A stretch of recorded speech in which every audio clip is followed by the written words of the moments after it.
talking. Oh man, that was the warm up. That was the warm up. It wasn't showing on my thing. I was curious where it was at. I know. Oh my gosh. So what you guys don't know is we've been talking to y'all. Facebook, what's up? We've been talking to y'all for like 3 minutes because I thought we were live, but we weren't on Facebook Live. There it is. ITG number 24. It's playing on here. Okay, I gotta share it. Share it and write a post.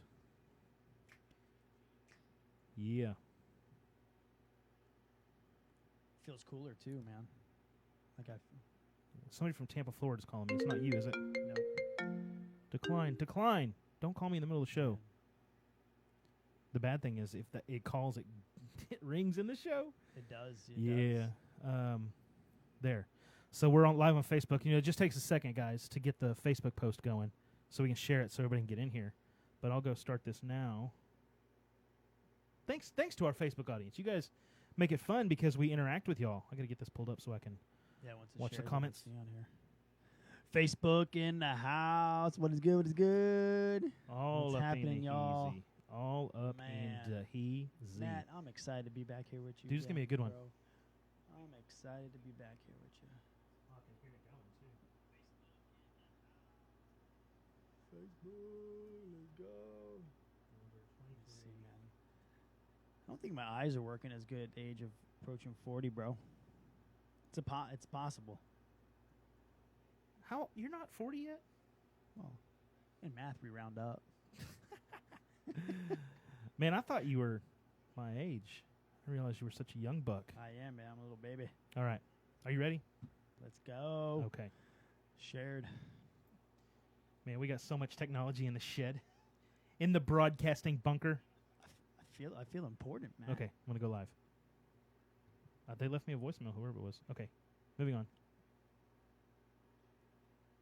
This episode is powered by Poddex.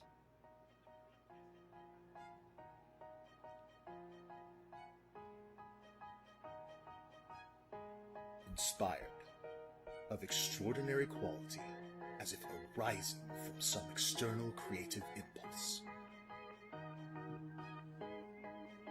Greatness, the state, condition, or quality of being great.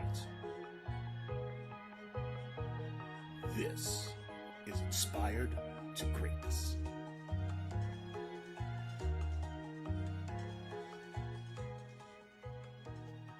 What is up, friends? What is up, friends? Welcome to Inspired to Greatness number 24.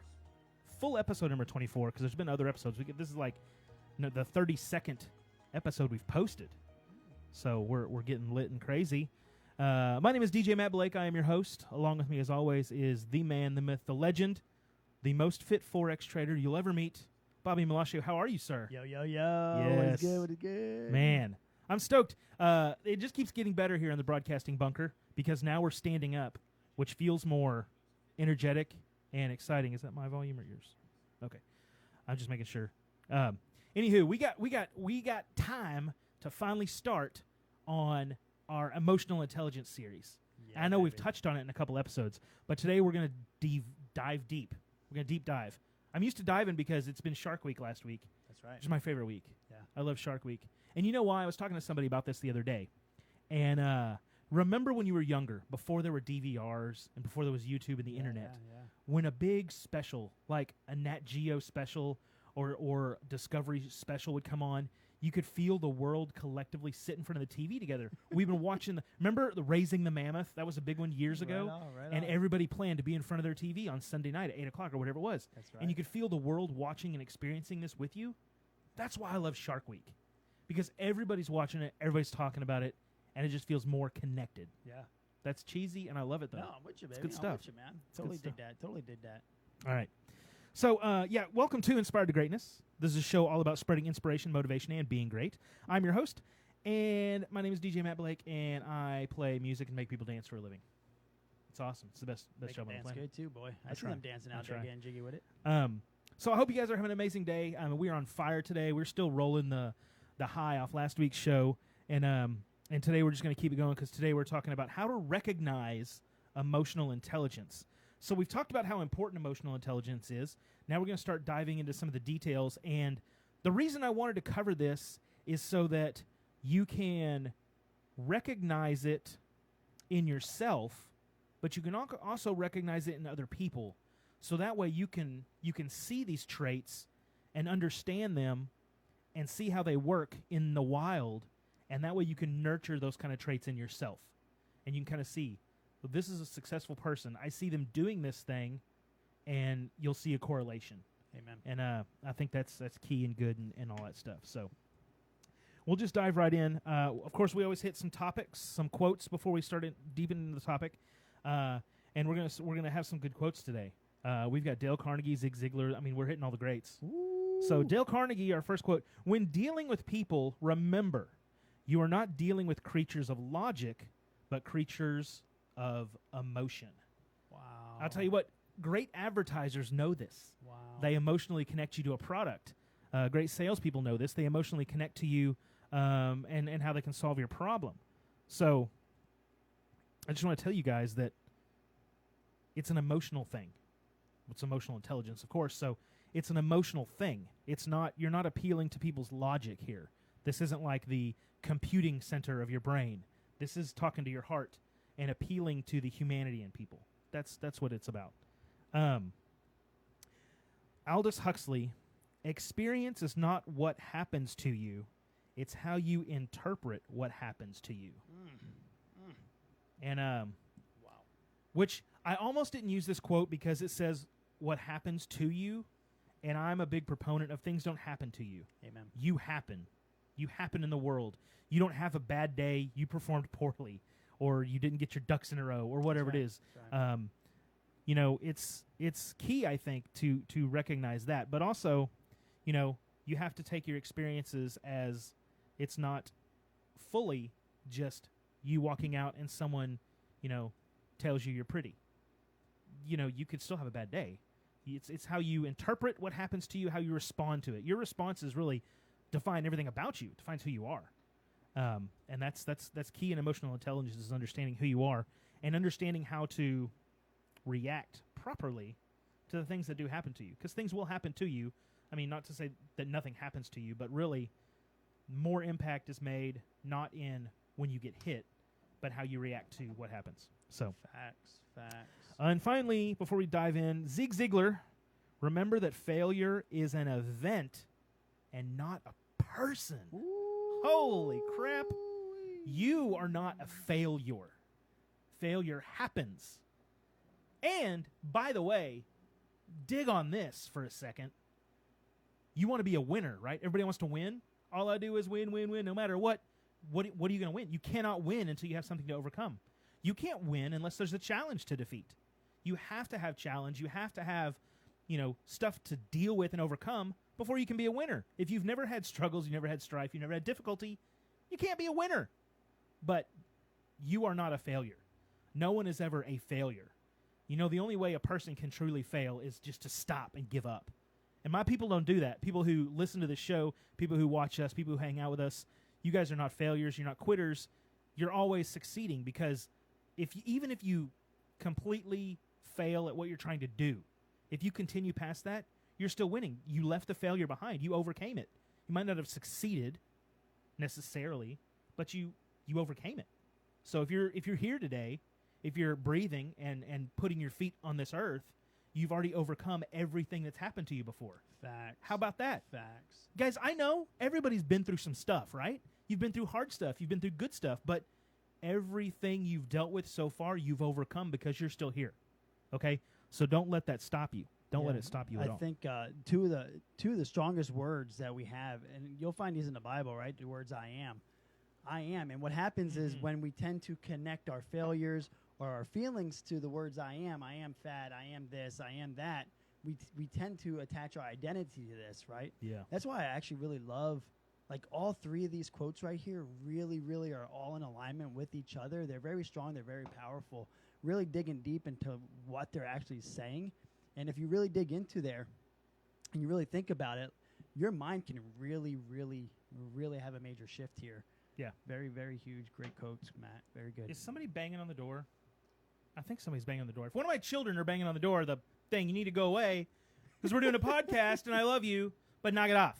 Unless you're bleeding or dying, text me. Text me. Anyway, so we're gonna because I keep hearing something hit the door, right? Could be windy, man. Who knows? I don't know. I heard There it was too, wind. There man. might I have been heard stuff it too. falling. We're being attacked by squirrels in the broadcasting bunker, and we're just going to keep it real for you. We're not going to stop and fix it and then move on. This is us. This is real. We do hot takes. We got to keep it happening. We got to keep it happening. Okay. So signs and ways to recognize emotional intelligence, and I want you guys to think about these as we go through them. If you think, pause the podcast while you're listening and think about it. Think about where you've seen this in your life. Where that's for real. Something hitting. Mm-hmm. I don't know what it is. It's one of my kids. They're going to regret it so hard. Anyway, I don't know if you guys can hear that, but it's literally like, in the horror movies when something's banging on, you're like, we going to die. I love it. Anyway, my kids are going to regret it hardcore. Anyway, so the first one is you think about feelings. So emotional intelligence begins with what is called self and social awareness. Being aware of your emotions, being aware of others' emotions, the ability to recognize emotions. And this one's key. A lot of people don't talk about this. The impact of your emotions. There's an impact in both yourself and others. That awareness begins with reflection. So you think about feelings and you ask questions kind of like, what are my emotional strengths and what are my weaknesses? What are you good at dealing with on an emotional level? What are you not good at dealing with on an emotional level? And you got to be real introspective here, folks, because you could say, oh, I'm really good at dealing with hardship. And then you start getting real analytical about how and that's not what we're talking about. You have to think about, how does it make me feel when this person I care about doesn't support my idea or my dream? This is introspective stuff, guys. You have to be aware of how that makes you feel, because then you have to know where you place, value in your life. And really, it's got to come from inside, but you also got to keep some of those voices out. You got to keep some of those voices out. You said something. What's the law of motion, right? An object must remain in motion, whatever that is. But with every action, there's an opposite and equal reaction, right? So, for instance, I'm leaving here, my boy flips out over Minecraft, right? He worked so hard and diligently at creating this awesome world. I guess he fell into lava, and his world was over, right? Like everything he worked so hard for was tragic. Was burnt and destroyed. Yeah, and he's at an age where he's really struggling with controlling his emotions and feelings, right? So, me trying to calm him down, it didn't work, and my emotions, got the best of me. So I start to get louder. So it makes me really think when I get louder, be aware of you getting louder and that reaction, because what's that doing to him? Yeah. What's that showing and teaching him, right? It's not just about having an emotional reaction, because you have to react emotionally because you have to understand. But it's also about controlling your emotions. Otherwise, they're going to control you. And I have the same thing with my 13-year-old. We were playing some Call of Duty Warzone last night, and we were like, ta-ta-ta-ta. We were killing it. We were dope. It was fire. It was lit. It was hip, whatever they say. And he gets frustrated. And so somebody will kill him. Be, how did he even do that? And he's broken controllers, and these things are $60. It's not an emotionally okay thing to break, because Dad gets emotionally upset every time $60 is thrown on the ground.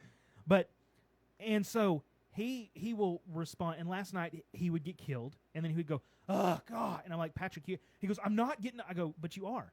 You're having just don't. I want you to practice not having a response at all. Just be like, oh, man, that was dope. He got me. Right.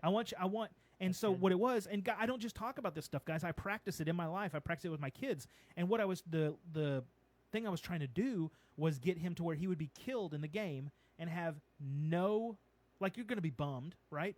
But not to have an explosive outward emotional response. Be aware of that. And then once you get it to where you can control and not have any kind of outward response at all, then you can start with what is an appropriate response to this. Like, and that's not to say to learn how to deal with your emotions, you don't completely close them off and not show emotion. That's dangerous to your health. But on something like a video game, like a small thing, you can use it as an exercise. You can learn how to have an appropriate level of response, and then when he gets frustrated in a wrestling match or playing football, he understands his emotions. He's trained himself to, when he has a disappointment or a setback, he can respond with an appropriate level of emotion. Facts. I love and I'm not saying emotions can be wrong. If you're really, really ticked off, that's fine. But you also have to be self-aware enough to know how much of this can I express, how much is an appropriate level of anger about a situation, and certainly getting mad and throwing a controller and throwing your hands up is not an appropriate response on a video game. For real. Right? So For real, brother. unless you're in like the championships and we got like thousands of dollars on the line, and then I want him to be as emotional and passionate about making money to provide for his father, whose podcast is lovely. So, and then the other question on there is another two of them. How does my current mood affect my thoughts and decision making? Right? Because you can be like today, I'm high energy because it's podcast day. I'm high energy. I'm excited. I'm in a good mood. And so when people approach me, I'm more likely to say yes and say, let's do that. I'm more agreeable to things. Most people, if you're in a good mood, you're more agreeable to things. And that's not dangerous, as if you've had some setbacks and you're not in the greatest mood, you're going to not be open to people and ideas. And so how does my current mood affect my thoughts and decision making? Right? Because we're always emotional. We already talked about we're not logical creatures of emotion. You have to take into account your emotions when you make decisions, but you can't let things like a bad day, a bad attitude, fear, or things like that impact your decision making on too big a level. So, yeah, we're very connected. We're very connected. You know, feelings are energy, right? And energy can go throughout your body in amazing ways. You can be sitting still, and we were just talking about this before we got here, right? Like you mentioned, we're going to stand up today, right? When I reach out and I make phone calls, I'm not sitting down. I am standing up. Yeah. When I stand up, the energy shifts, right? Guys, you can focus your energy. You can put some music on. Yeah. Right? You can jump around. You can stand here and look ridiculous in a superhuman pose. Right? Dun, dun, dun, dun, And dun. it will shift. You will just feel Yeah. better, Yeah. right? Stand up and Yeah. man, it does a lot for you. It just does. So and then finally on thinking about feelings, what's going on under the surface that influences what others say or do, right? And this is not so much introspective, but this ties to empathy and social understanding, social awareness, and others' emotions, right? And so if someone is just not having it, they're just not working with you, the deal is falling through, or they just won't get on board with what you're working on, or you can't get any progress made on this joint venture, whatever it is, what's going on, right? Are they having some struggle? Are they, do they have a bad day? Is their kid sick? Or, they have a parent who's ill? Coronavirus, is that affecting them? All these things you have to take into account, and that's part of being a good human, not just a good business person, right? So when you come up to somebody, in any instance, you have to be aware, self-aware. You have to know where you're coming from, even when you're not dealing with other people. But when you're dealing with other people, besides keeping your own emotions and your own awareness in check, you got to know what's going on in your head, in your heart. You have to understand not everything that's going on in another person, but they're coming from a different place. They're not emotionally where you're at, and so that can be impacting and affecting why they're acting the way they do. So if you see very negative reactions or actions in other people, then you owe it to them, because we want to be good humans, to think, put yourself in their shoes. That's the saying, right? Walk a mile in their shoes. You have to understand where they're coming from. You can't just judge their actions because you don't know them. You're not in their head, but you need to consider it. Like, why are they so upset? Are they having a bad day? Did they lose a whole bunch of money? Did another deal go bad? Did somebody screw them over? And now they're having an issue trusting you. That is a trust issue, and they're probably aware of it, but you have to understand that kind of thing. It's part of empathy. I'm not saying that business-wise it's fair that you have to consider everyone's feelings and stuff, but if you want to be a good business person and a good person in general, that's what you have to do. If you want to have high emotional intelligence, you have to be aware of other people. Take that into account. That's so good. I worked for a major grocery retailer for 20 years, and a lot of those years I spent as a bakery manager, right? Mm-hmm. And typically when someone come in for a cake, or some other type of items, it was usually an exciting event. Sure. Right? On occasion, until my awareness kind of expanded, you'd say, "Oh, awesome! What's the occasion? Like, how exciting, right?" Uh-oh. Yeah. And next thing you know, boom, open mouth, insert foot, and it's for a funeral or some other kind of unexpected thing that had just happened, right? Mm-hmm. And until you raise your awareness around other people's situations and trying to not really like trying to pinpoint and exactly know where they're coming from, but just be aware that, as you said, we don't know what they're going through, what has happened in their life, right? So that will expand not only your business, but that will actually even expand your relationships with your wife, with your husband, with your significant other, whatever it may be. And your kids. A lot of people do not consider that children have just as important and complex emotions as adults. And you might think, my kid's throwing a tantrum, my kid's being a brat, but there's something working inside them that's creating that. And if you raise kids who are emotionally intelligent, your parenting will be light years easier. If you train your kids to recognize and be aware of their emotional reactions to things, man, what amazing step up are you giving them over people, teenagers who don't know how to control their emotions, because being a teenager is hard. Your hormones are going insane. Socially, you are pressured into all kinds of things. You're kind of out on your own at school and learning and maybe a job, and you have all these new people you're meeting and moral conflict in the world, and you don't. I was brought up this way. Should I do this? Is this okay?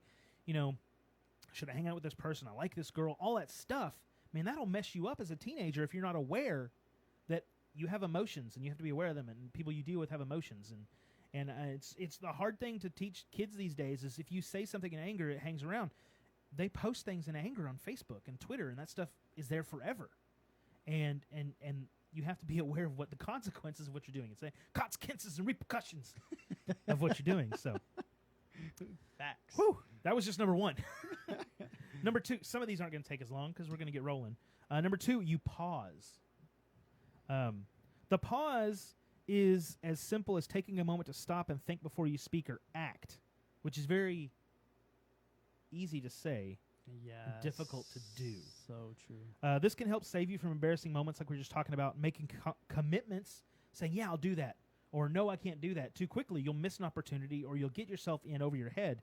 In other words, it helps you refrain from making permanent decisions based on temporary situations. And I don't want to get dark at all, and we'll breeze right over this, but suicide is a horrible thing, and it is the quintessential permanent solution to a very temporary problem, right? So pause. Like, you don't have to, it doesn't make you seem more intelligent if someone asks you something and you answer yes or no right then, right? The most intelligent person I ever worked for always took the moment to stop and think. You could see him. I would say, hey, Danny, about this. And he would go,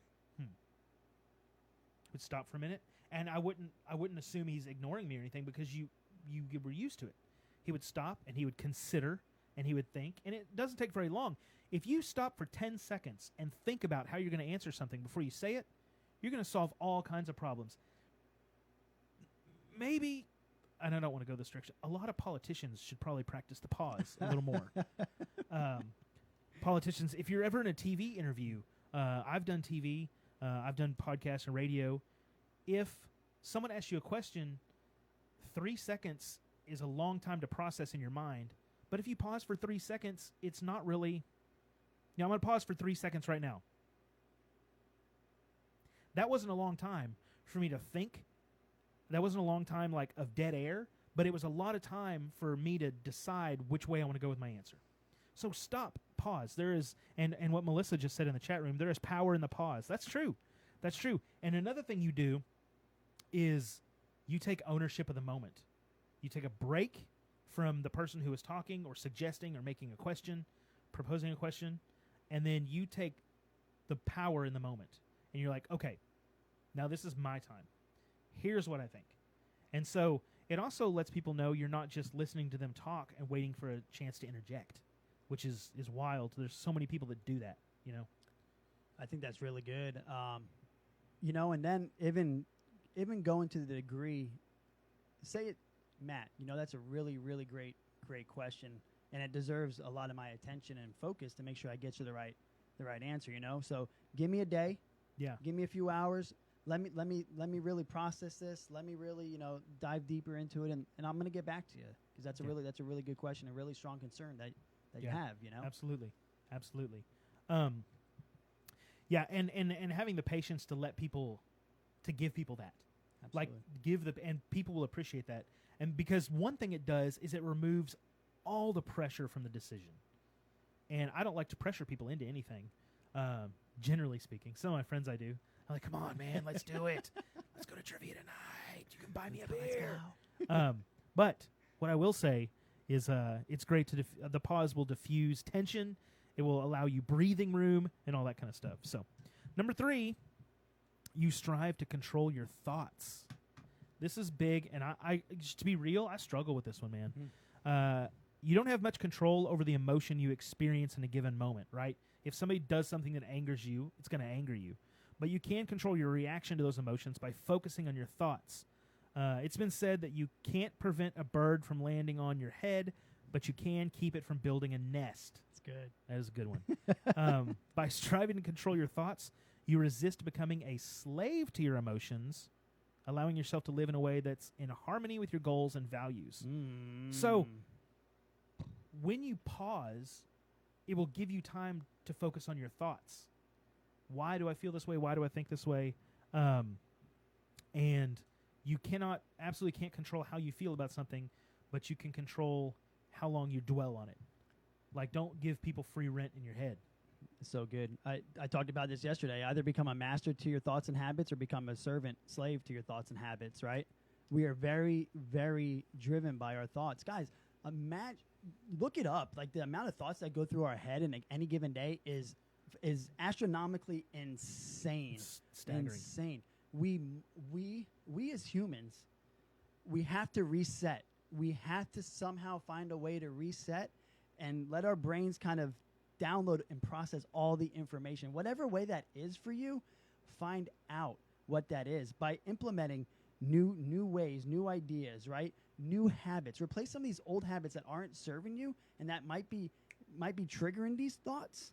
Mm-hmm. Replace them with new, fun, exciting habits, ways of doing things. And I promise you will see you'll see transformation happen like you've never seen it happen on in your life before. It's crazy. Yeah, truth. Number 4, and this is very difficult for people, especially people who don't have awareness. You benefit from criticism, right? Nobody enjoys negative feedback, right? When somebody says this is garbage, I don't like it. I've been a graphic designer for a long time, and when you design something for someone and you've been through like 20 iterations and you finally have a polished comp to give them, and you're like, man, this is I've hit a home run here. I'm like, call me Babe Ruth, baby, because it's out of the park. And they crap all over it, right? But you have to know that criticism is a chance to learn. And even if it's not delivered in the best way, because delivering criticism is a whole separate skill, receiving criticism is maybe even a harder skill. So if someone's just brutal, which is not a good way to do it. If it's not delivered in the best way, it's hard to take. And even when it's unfounded, like say someone is completely off base, they just have an opinion, and they're telling you that is horrible, that is garbage, you shouldn't do that, even if they're completely wrong. It gives you a window into how they think, for one thing, and allows you to become more socially aware. But when you receive negative feedback, you can keep your emotions in check and ask yourself, how can this criticism, how can I use this to make me better? It's like failure, because receiving criticism is kind of a failure. You were going in expecting high praise, maybe, or a sale, and instead of that, you get criticized. And they say, no, I don't like this, do this instead, or whatever it may be. And in that case, it's definitely a learning situation. Find out, why do they not like it? Why are they criticizing my actions or my opinion? And, what can I do either to make it better, make me better, or appeal to them if you need to appeal to them, or that's not going to work out. But it's all part of the awareness. But yeah, I know people who don't benefit from criticism. They take it as bad. Without doubt. Well, right. Well, here's the thing, right? Because we take it personal. Yeah. we take it personal, and then we think the person doesn't like us, right? Yeah. And what we have to realize is that it's not that they're not saying no to Matt. They're not saying no to me. They're saying no to the process, to the opportunity, whatever it is that they don't agree with how or what you're doing. That's it. But we, don't take it personal, man. Yeah. Well, what do you mean? I just put my heart and soul into all this. And how about this? Right? How about This is a big one. I'm going to drop one. Are y'all ready? This is like the compounding success from last week. This is a big one. Other people's criticism of you is more a reflection of them than it is of you. You guys have heard that before. Someone's bad attitude, someone's dislike of you, someone's hate of you, the haters, they're drinking a haterade. Whatever it is, someone's criticism of you, your art, your work, whatever it is. People don't like this podcast. I hear people talk about how they don't like this podcast or whatever. But all that stuff is more of a reflection of that person and where they're at and maybe their emotional intelligence or whatever. It's more of a reflection on them than it is of you. And so if you wrap your head around that, it makes it really easy not to take it personally.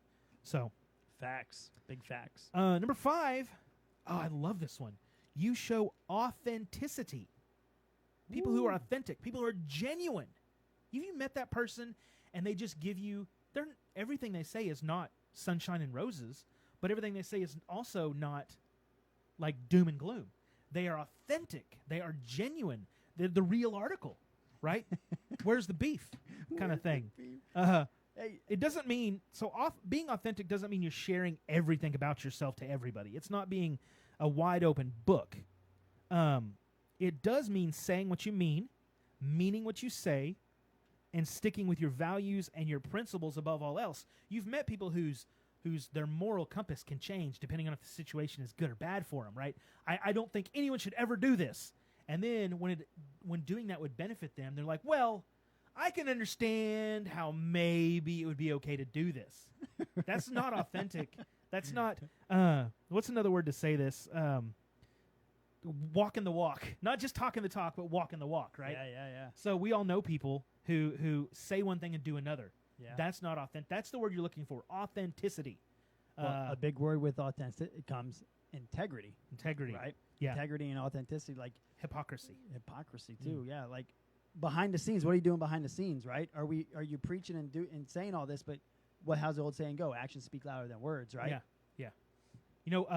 And another one I'll throw on there is when you are authentic and you are sharing authentically how you feel about a situation, not everybody's going to enjoy that, right? But the people who matter, they're going to appreciate and enjoy your authenticity and your willingness to have enough respect for that person in that situation to be genuinely honest. Facts. Woo! Come on now, y'all. Facts. Get on board with this stuff. Sometimes we got to tell people it's not what they want to hear. Yeah, it's what they have to hear, right? And that's a hard one because you really want to please people. Dude, people who have emotional intelligence often want to help other people. That doesn't mean you have to be a people pleaser. That doesn't mean everything you do and say has to be for the benefit of their emotional well-being. Giving in to let someone hear what they want to hear all the time does them no service. It cripples them. You can cripple somebody if you do that to them. Facts. We're going to do number 6, and then we're going to do our pod deck and come back and do the other ones at the end of the show. Number 6 is huge, and I want you guys to focus on this because not enough people do this, and this separates the winners from the losers. You demonstrate empathy. So the ability to show empathy, which includes understanding others' thoughts, their feelings, it helps you connect with others, and instead of judging or labeling others, you work hard to see things through their eyes. We've discussed this already today. It's very important. Empathy doesn't necessarily mean agreeing with another person's point of view. It's striving to understand it, which allows you to build deeper, more connected relationships. I think more relationships can be built when you find a difference that you have with somebody. Say me and Bobby, we're great friends. We have a lot in common. We think along the same lines on a lot of things. But if we find a difference between the two of us, and I think completely different than Bobby, and so I strive to understand where he's coming from, his experiences and his emotions that makes him think that, we're going to have a stronger friendship because of that.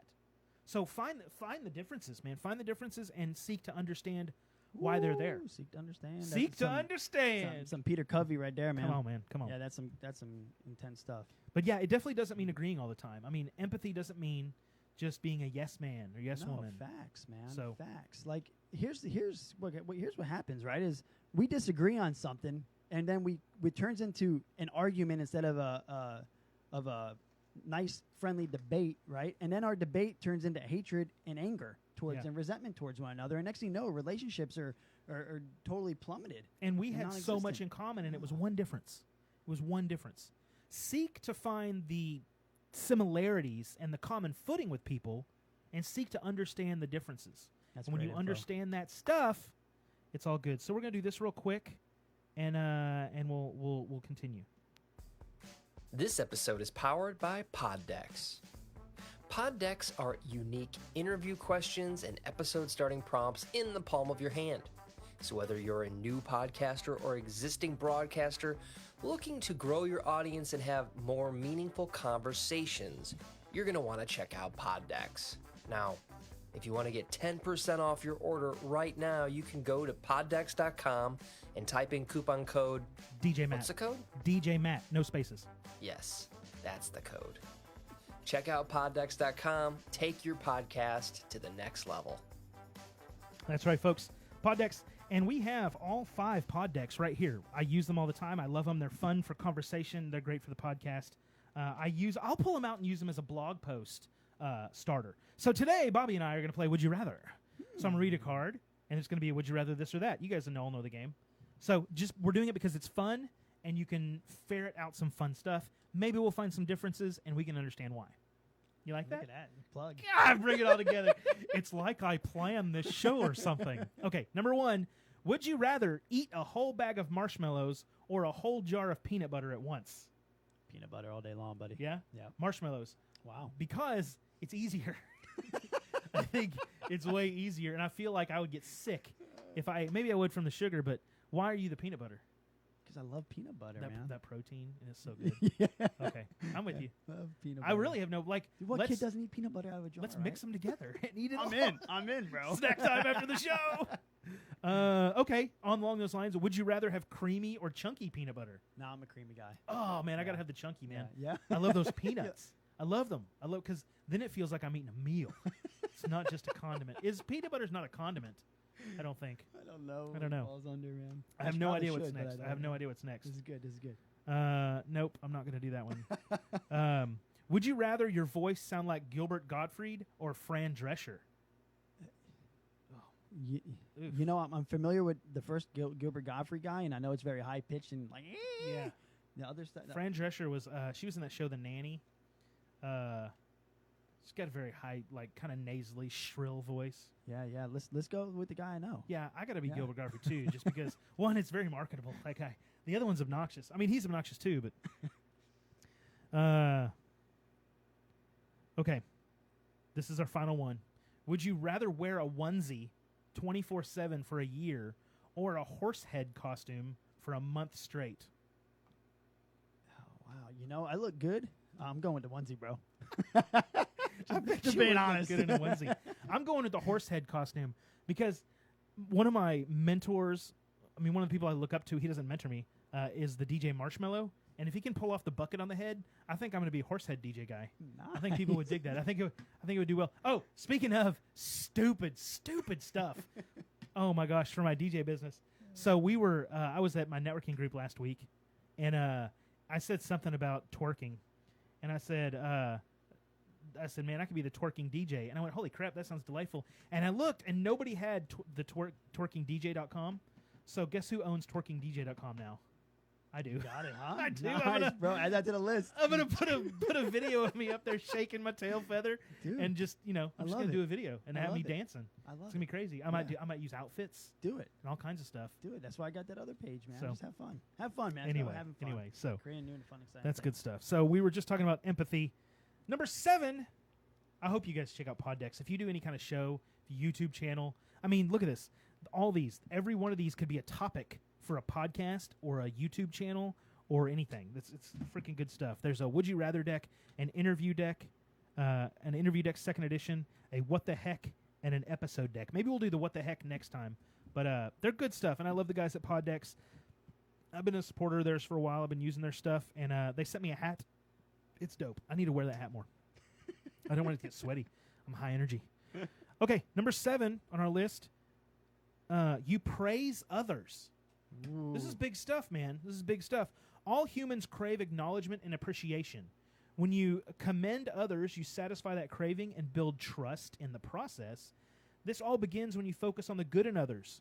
Then, by sharing specifically what you appreciate, you inspire them to be the best versions of themselves, which is what this podcast is about. And listen, you can do this disingenuously. You can do this as lip service. You can do this if you don't really feel it. You can just be like, oh, man, I really appreciate what you did or said. Or blah, blah, blah, blah. That's not what it's about. It's about being genuine and acknowledging something you appreciate in another person. Yeah. That's big. That's big, because how good does it feel? How good does it feel when someone comes up, and I had somebody recently tell me a few things they appreciate about me and some things they see in me that I didn't even recognize in myself. And to be personal about it, I had someone approach me about maybe taking a position on the Birdville School District School Board, like the Board of Trustees. And I had never considered that. I had never considered that there would be other people who would see something in me that I could tackle that kind of responsibility.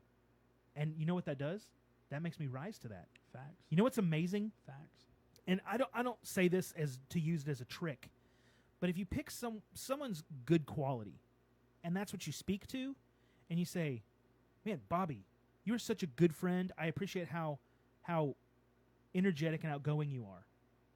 The rest of the day, Bobby's going to be more energetic and outgoing. I felt that. I did, man. I did. Big stuff. I did. But if you encourage someone in a certain direction psychologically, and I'm not saying you should weaponize this or something or gaslight somebody, Right. but people will react and respond. You're such a good person. Then people are going to be good people. But it's not so much tricking it, but it's reminding them the good inside them, right? Remind people that they're good people. Bad things happen to good people. People get down. People get discouraged. Bad stuff occurs in your life. But if you remind them the good parts inside of them, that they're worthy, that they're important, that they matter, that there's 7 billion people in the world and they're the only them, tell them why they're great. Right. Golly, it's powerful. It's powerful stuff. We want to be acknowledged. Man. We like that. We love that. We draw on it. Retail people, this was huge. So say you're in charge, you're a manager, right? Mhm. What worked best was not going into the department and ripping rear end. Sure. It didn't work. All it did was bring down morale, bring down energy, right? Yeah. People were scared to not do something. People's demeanors just fell, right? If you go in there and you acknowledge what they are doing good, they're following their tasks, they're following the procedures, they're smiling, they're doing all this and the above, right? And you acknowledge, yo, Steve, thanks for doing that, man. That is amazing, man. Did you see how happy that customer was, right? You know who wants to get acknowledged? Sarah, James, Jesse, the rest of the crew wants to get acknowledged. Yeah. Positive reinforcement. You catch more bees with honey. That's Facts. the saying. That's the saying. I think that's what it is. Something like that. Number 8, and we touched on this on the criticism section, but you give helpful feedback. Negative feedback has a great potential to hurt feelings of others. And remember, emotional creatures. We're talking about emotional intelligence. Pay attention to your logic center, but throw it out the window. Okay?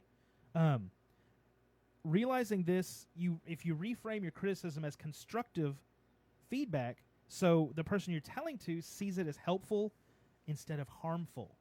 You're there to help, and generally, if you are criticizing someone, it's because you're trying to help them. Unless you're in a restaurant and you're berating the server because they got it completely wrong.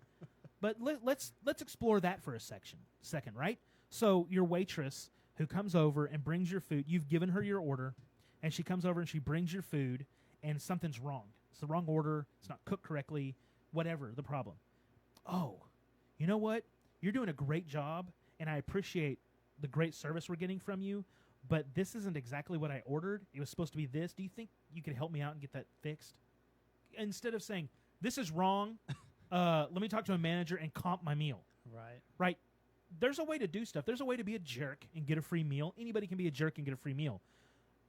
But how crappy, then she feels bad. Then she, gives bad service to the next table because she's in a bad mood.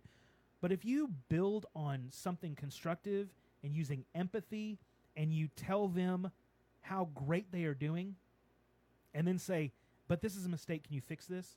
Then they're helping you. They didn't screw up. They're helping you. That's great. Yeah. Who cares? And if you take them off, they're just going to spit in your food, so you're not helping yourself either. So Facts. you gotta use empathy to give constructive feedback. Yeah. You can't be mean and hateful in everything. You can't be mean and hateful. You just can't. You can, but you have to be ready. You can do anything you want. Let's just be honest. You can do anything you want in this world with your life to anyone. You absolutely can. You have to be willing to accept the consequences of those actions as well. So you can be a jerk to me, and you can be hateful and mean, but you know what? I'm not going to talk to you. I'm not going to deal with that. You can run into a store and steal all the money. Yes, you can do that, but you have to face the consequences that you're going to get arrested and thrown in jail with people who have no emotional intelligence at all, probably. Yeah. You know what I used to love doing was throwing it back on them. Hey, if I was in your, as a manager or supervisor, if I was in your position, what would you do? Yeah. Right? I used to love giving people their evaluations. Hey, why don't you write your evaluation? Yeah. Right? Yeah. And then they start realizing and understanding, like, what you're up against when it comes to following documentation, right? Do you see that people are often harder on themselves than you would have been? Absolutely. Yeah. Yeah. And you know what? Those people are keepers. The people Keep- who are like, "Oh, I'm great. I'm amazing. I've done so well for you." Yeah, I could, buy them for a dime a dozen. You're right. Yeah. It's Pride, the people pride comes before the fall, right? right before. Right before, man. Right. And Israel's going back to Jerusalem, and we got a lot to Got a lot Woo! going on there, baby. Come on, man. I don't know. I'm like, wait. This is in Revelations. Look out. Is Corona the end? I don't know. Okay. Anyway, we're being silly. Number 9, we're going to run through these last 5 very, very quickly. You apologize. Woo, come on. Take ownership. Strength and courage is what it takes to say I'm sorry. Man. Wow. And I apologize all the time because as a leader of a family and a parent, apologizing is powerful.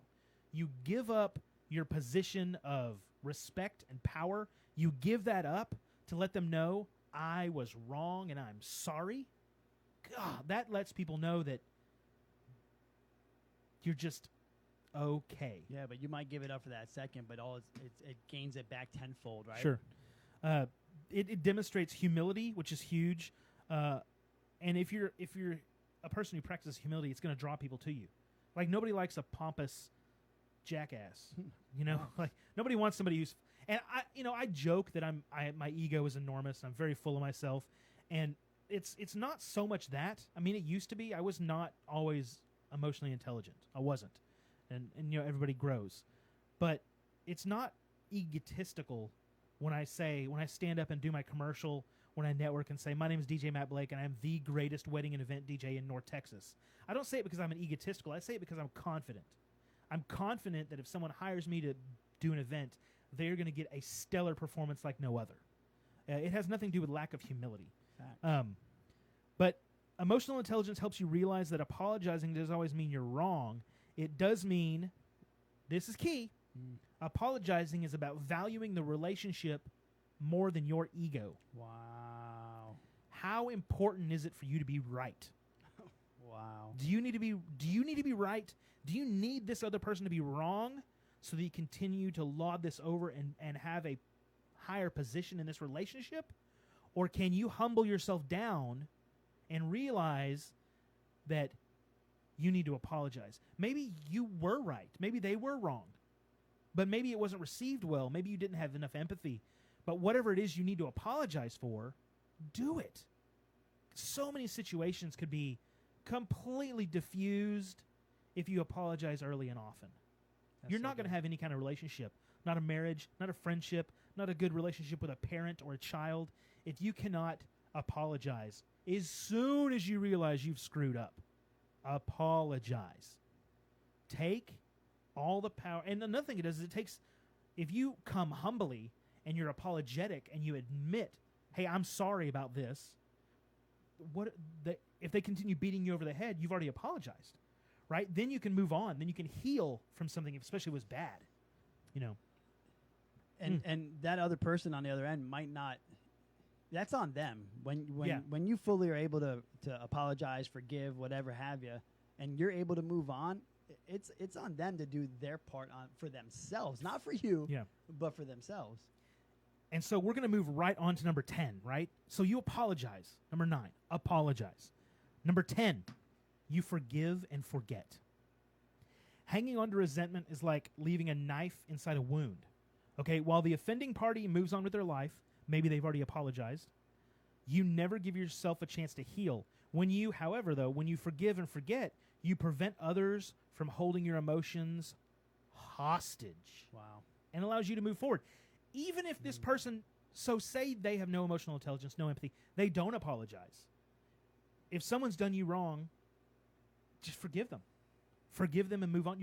First How off, do I just forgive somebody? if you're a religious person, you're commanded to, first off. Facts. So if you believe in God and Jesus and the Holy Spirit, you're commanded to. So you just have to. Shut up. But so there's two ways to handle confrontation. You apologize and you forgive. Imagine if you can do both of those all the time.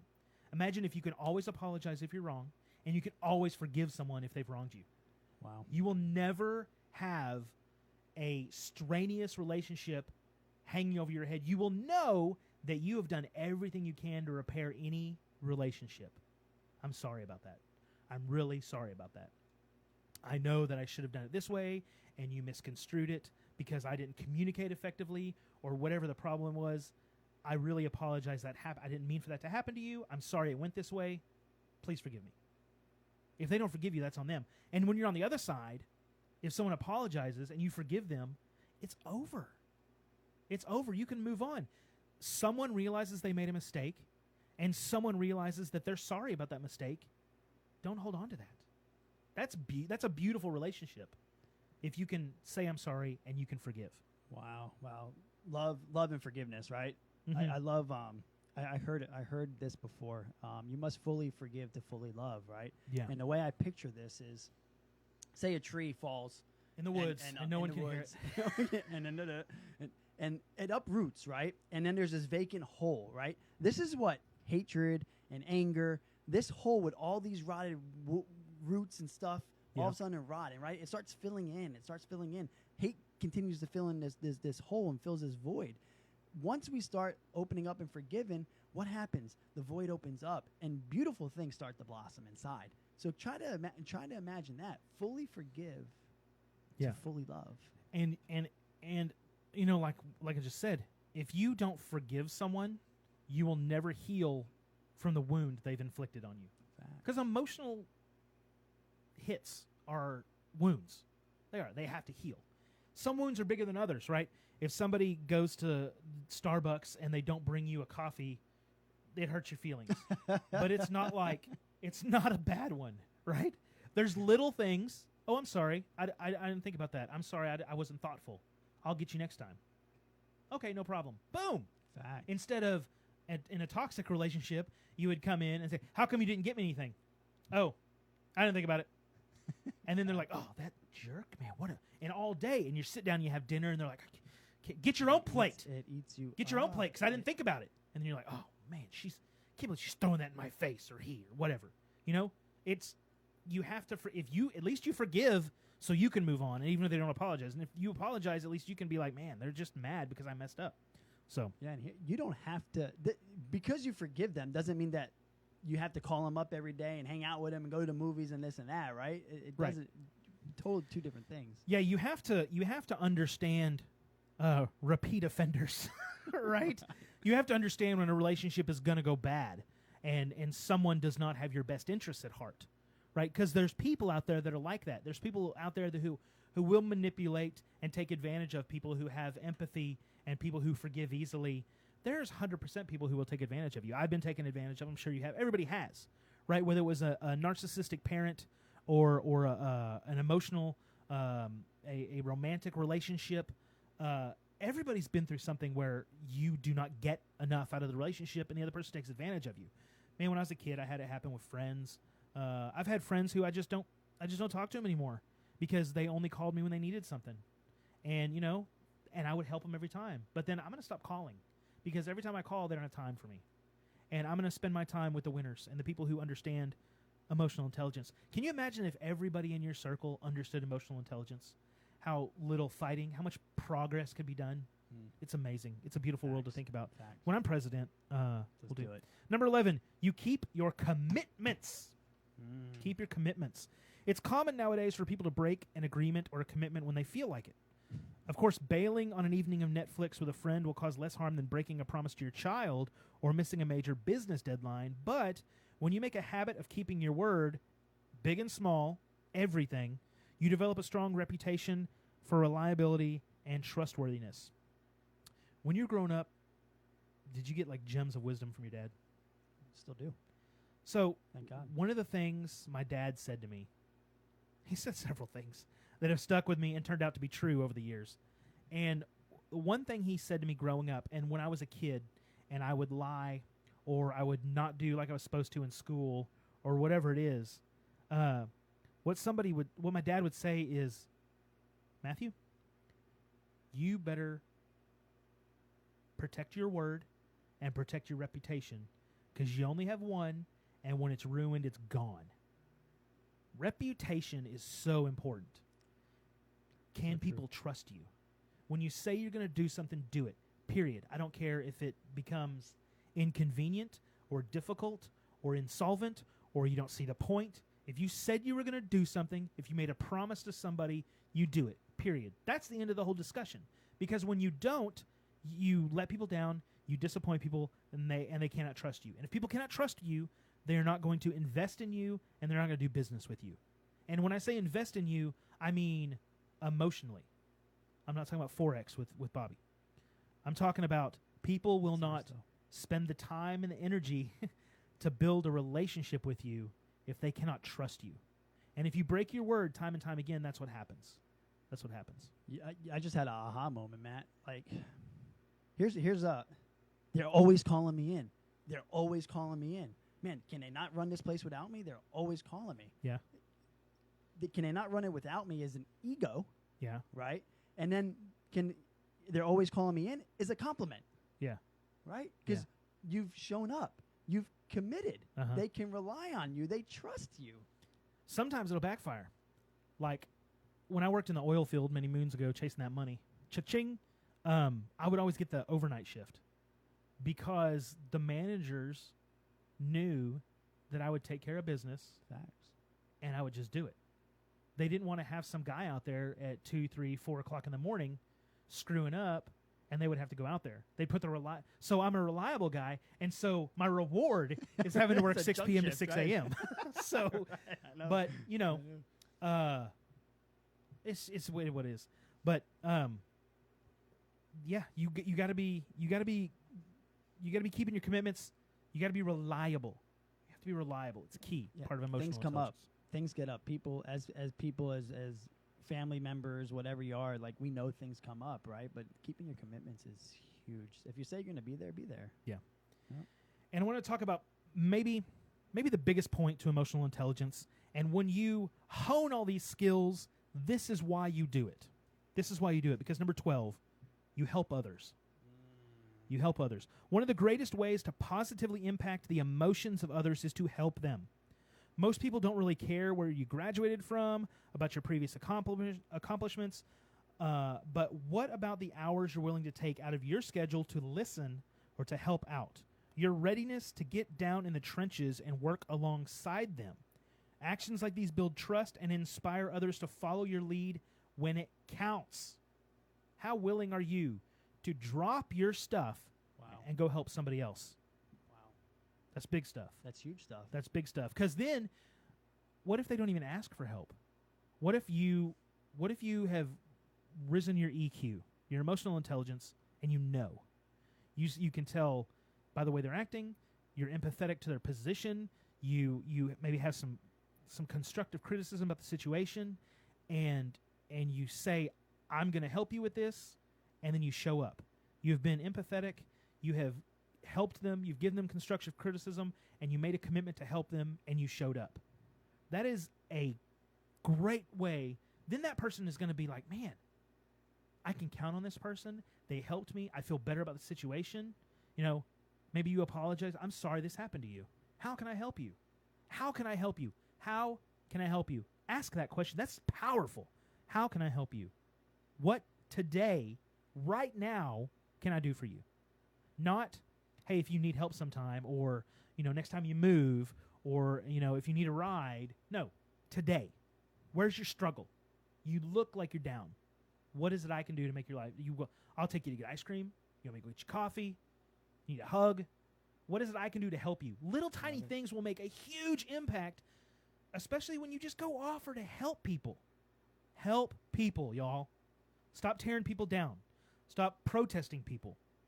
That's going too political right now. No, you're good. Stop talking out against people. Talk about what you can elevate. Talk about the good people are doing and the good you can do for them. That's where your focus should be. Focus on the similarities, understand the differences, and have empathy. Have empathy. Now, we have to discuss number 13. We kind of touched on it a little bit earlier. You have to protect yourself from emotional sabotage. Realizing emotional intelligence also has kind of a dark side, right? Without light, there's no dark. You know, Vader's out there. I was going to quote Yoda earlier when we were talking, but so when individuals attempt to manipulate others' emotions to promote a personal agenda or for some other selfish cause, you have to continue to sharpen your own emotional intelligence to protect yourself when they do. You have to understand, you have to be empathetic, but it doesn't just mean understanding what's wrong with somebody. It also means seeing their underlying reasoning, see their motives. Why are they doing this? Now you can understand that, and you can understand it, and then you can do two things with that knowledge. You can understand it better so that you can help them, or you can understand it better so that you avoid being used and abused. Because, man, there are some, when you talk about emotions, there is some abusive and manipulative people out there. They will use your emotions, your caring, and your love for that person or something else, and they will twist you up with it. They will induce guilt in you. They will induce feelings of inadequacy. They will make you feel less important than you are. And stop the podcast right now. You're important. I started the show saying it. There's 7 billion people on this planet. You are the most you. You're the only you. Nobody can do all the things that you can. You are truly, all of you, 1 in 7 billion. And if we can get to something that I like real quick before we continue this, there's a guy in heaven who created the entire world, 7 billion plus people. He created every star. He blew up and made this whole freaking amazing galaxy and universe. And you know what he said? He said, it's not done yet. I had to make Bobby. He made all of that. And then he said, creation's not done yet. I need a Bobby. He made that. Facts. Oh, that's how important you are. That is how important you are. Go. All of you. Let's go. That's man. how important you are. So, you're important. Don't let anybody tell you you're not important. Let's go. Do not let them. He saw it in my eyes. Oh. Do not. Here, what's the Karen thing? Do not let people tell you you're not important. Don't let it happen because you are important. Gee. You have to have the understanding, the self-awareness, and realize that their view of you is because of their inadequacies. They don't feel important and they don't feel good enough, so they need you to feel less important. It's huge. It's big. And you know what you do with that information? When that person tries to make you feel like you're not important, Tell me, baby. Tell me, baby. go make them feel important. Go show them love and forgiveness, Wow. because when they heal from whatever it is that happened to them and they feel confident and their emotions feel safe, then they're going to stop making you feel unimportant. Because you are important. Because you made them feel like they're important. You guys see what's happening here? You see what's happening? Come on. It's go. there in black and white, Let's clear as go. crystal. Let's go. Right? When you make other people feel important because you care about them and you realize they are significant, they will do the same for you because you make them feel that way. And this isn't a manipulation. You're not doing it to get something. You're doing it because it's the right thing, because you have emotional intelligence, because you understand that people are valuable and people are important. And it's your job as a human on this planet to take care of other people. Wow. I didn't even Let's write go, that. baby. Let's go. We're going to do a few quotes and then get out of here because Here's something was you can ask insane. yourself. Do it. You can ask yourself when you're in a situation, right? And you're very uncertain what to do. Maybe you're a parent and your child's coming to you asking you for money. Maybe your friend's coming to you asking you to do something. You know, ask yourself this very one question. Mhm. This one question, when I was asked this about 8 months ago, it flipped. It flipped a switch, right? Give it to us. What does love require me to do? What does love require me to do? That's right. Ask yourself that question. Mm-hmm. Mm-hmm. Amen. Yeah. Man. Boy, we're on fire today. Always We are on fire. Always We on were fire. about business success and compounding last week, and this week we are all about you are important. You came out 1 in a million, baby. Jeez. You won the race. 1 in 7 billion. Okay. Here's a few more quotes before we get out of here. John Locke said, "What worries you masters you. What worries you masters you." Become a master to your thoughts or a slave. Voltaire, who I've quoted before, "The most important decision you make is to be in a good mood." Wow. You can choose your emotional reaction. You can choose how you rise and greet the day. Which is super important. But that's a whole nother topic we need to do. It is. Every one of these quotes is a whole episode. The Dalai Lama. He's very introspective, I would say, the Dalai Lama. "The goal is not to be better than the other man, but your previous self." One of my favorites. Michael bro. Jackson said, "I'm looking at the man in the mirror." If I'm you're about to sing it, bro. if you're running a race or working on your fitness or working on your emotional intelligence, and you're like, "Oh, I want to be as good as that person or I'm better than that person," you're missing the entire point. Ladies and gentlemen, turn around. If you're in the car right now, flip down your mirror. Look in the mirror. That right there is your competition. That is your measuring stick. If you're the same person you were yesterday, you're not doing enough. Continue to grow. You can always get better. You can always do more. You can always be better. Ain't nobody beating you. And can't nobody beat me because I'm up in here. Yes. Right? And finally, Les Brown said, Ooh, Les Brown. too many of us are not living our dreams because we are living our fears. Living our fears. Wow.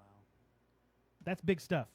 That's big stuff because what you have to know, folks, is you can accept fear and move on from it, or you can let fear own you. You can make decisions based on fear, or you can make decisions based on doing what's right regardless. Don't be fearful of the world around you. Don't be afraid to say I'm sorry. Don't be afraid to offer help. Hey, don't be afraid to ask for help. You got to work on your emotional intelligence. You got to work on yourself. You got to be a better Matt tomorrow than you are today. You have to. You have to focus on it. And I say you have to. You don't have to, but you're not going to rise to your full potential. The point is, you want to rise to your full potential. You want to be the best you can be. 1 in 7 billion. How good are you doing to your purpose? Somebody who's living with purpose is unstoppable. Find your purpose, find your fire. Develop your emotional intelligence. Help people. Be empathetic. That's why we're here, Bobby. Love it. That's why we're here, buddy. I love it. We get to do these things, Matt. We get to. Man, get to. I have to get up in the morning. No, sir, you get to get up. Praise. You get to go to work. Praises above. Get to see another day. Yeah.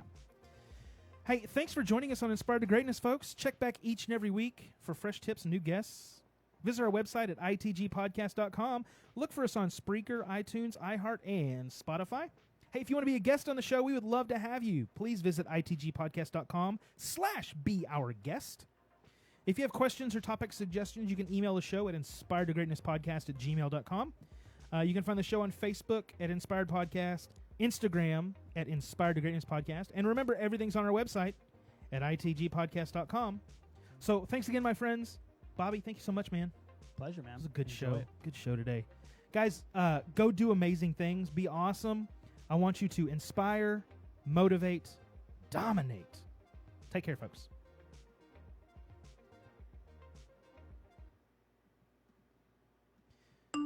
And for our Facebook audience, man, you guys are spectacular. I love you guys. What's up, fam? What's up, fam? We'll see Good y'all to next see week. Tell a friend to subscribe to the show.